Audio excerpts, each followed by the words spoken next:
Ladies and gentlemen, welcome to the Dr. Jiggles channel. If you haven't been before, welcome back. If you have, I'm going to just we will get to the series.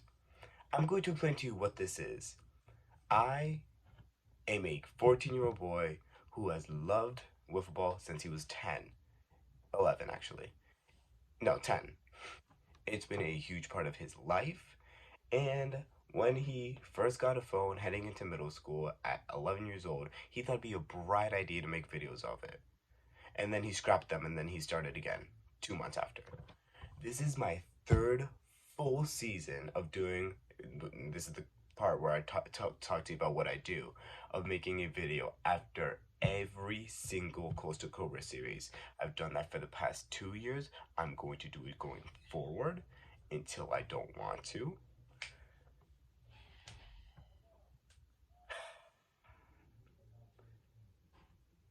I am so disappointed with this loss just because of how good it looked. Let's start with game one. Oh, wait, no, I forgot. The Coastal Cobras lose 2-1 to the Western Wildcats. Let's start with game one. Game one, we got reigning Cy Young winner Brendan Baranowski on the mound. Great on the mound. Great start for the boys, trying to get us going right here. First at bat season. Let's see how it goes. Bounce back performance, see what we could do with the next batter, just clean him up, rusty. He's rusty. We head into the second inning 2-0. And it would stay that way until Drew Davis sent a absolute moonshot, almost a dead center, despite being an opposite field hitter for the majority of his career and eventually getting around the base paths. That's how the game would end, 2-1 in favor of the Western Wildcats. Brendan Baranowski's biggest issue, he does not walk guys very often. He hits his spots. His biggest weakness in something last season in last World Series, Lord have mercy, if he wants to have another Cy Young performance, and most importantly, if he wants his team to win a World Series, he has got to get more use to pitching around the home run ball. That home run Nick Saylor had, I think it was either the home run Ty Smith had in game 3 or the home run Nick Saylor had in game 1. Bro, he hung that drop ball forever it was starting at the top of the zone and then ended right in the middle. And it didn't even break late like most of his drop balls do. It broke like after it left his hand. No one is not going to hit that and at least get a base hit out of that unless, you never picked up a wiffle ball bat before. And we head into game 2 not having won a game in the season yet. We have one of my, if not my favorite player of all time, Sawyer Bean, our sophomore, up to the dish, or not dish, up to the mound, and bro pitched an incredible game. He was batting for contact. He's still a young hitter in this league. I still think he played really well. I'd argue he's a top 10 player in the league. Yeah, I know he pitched an incredible game. The only issue that I have with Bean as far as pitching goes is he had 8 strikeouts this game. 7 walks. Obviously, those numbers don't really matter because last time I checked, 8 is greater than 7. But still, he's trying to find his spots. If you look at that at bat he had with Ty Smith that ended in the full count, that pitch by pitch they did, he wants to end with the drop ball. He wants to be flashy. Bro has an unreal slider. He struck out the best player of all time with that pitch.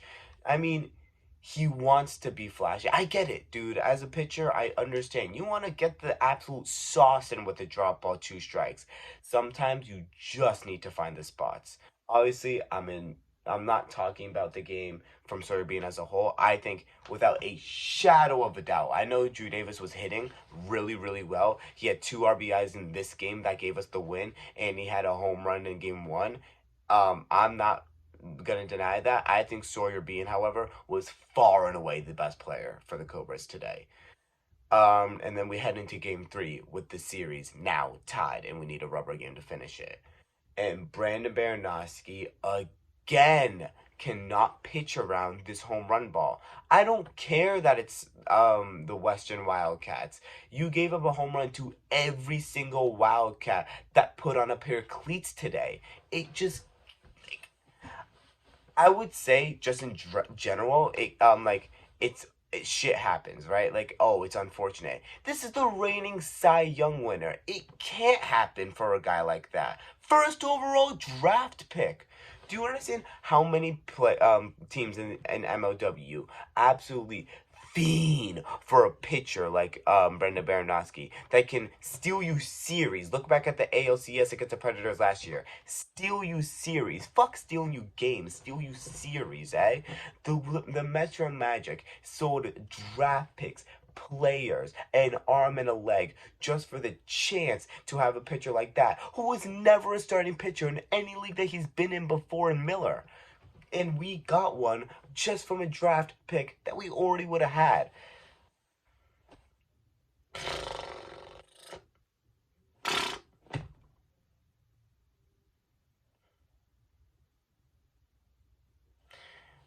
And Sean Flynn with an incredible celly and a home run again gets us the 2-1 lead, but nothing doing. And that's the issue too. After we give up these early leads, we come back offensively, but somehow the entire team's not able to put it together. I don't know. I think if you're gonna focus, if you can get like a few guys on the plate and then hit the big home run, maybe that's just me being petty. Maybe it's just me being picky. Dude, I was pissed off about this loss. I think my boys in red played well, and I thought they did mostly their jobs. I don't know, something about it. Maybe it's because of how much I was looking forward to the season to start. Dude, I was, and I still am, I'm pissed off about this loss. I'm not feeling it. It's midnight. I watched the video as soon as it came out, but I had to go places, and I was just like, I'm not gonna even bother watching the series again. I'm just gonna go into the video now, talk about it. I'm pissed. I'm pissed off about it. Um, I think we made great content. I'm happy with the way C. Baranowski's playing. I think the potential is there at the dish. And you know what? If we win the first two games of a series this year, I think we need to put him in. I need to see how he works. Um, Sawyer Bean's disgusting though, dude. He's dangerous. He's dangerous. Um, Also, I was wrong about our jerseys. When they first came out, I was like, the Cobras white Moxies suck, dude. I was like, they're horrible, bro. Like, who's gonna buy that? That's horrible. And then once I see it on the field, I'm like, all right, I'm gonna have to couple a number 10 B Baranowski with that eventually. That and as for the rest of it, I'm finished with the series, and I'll see you for the next series the Cobras have. Bye, be safe, don't text and drive.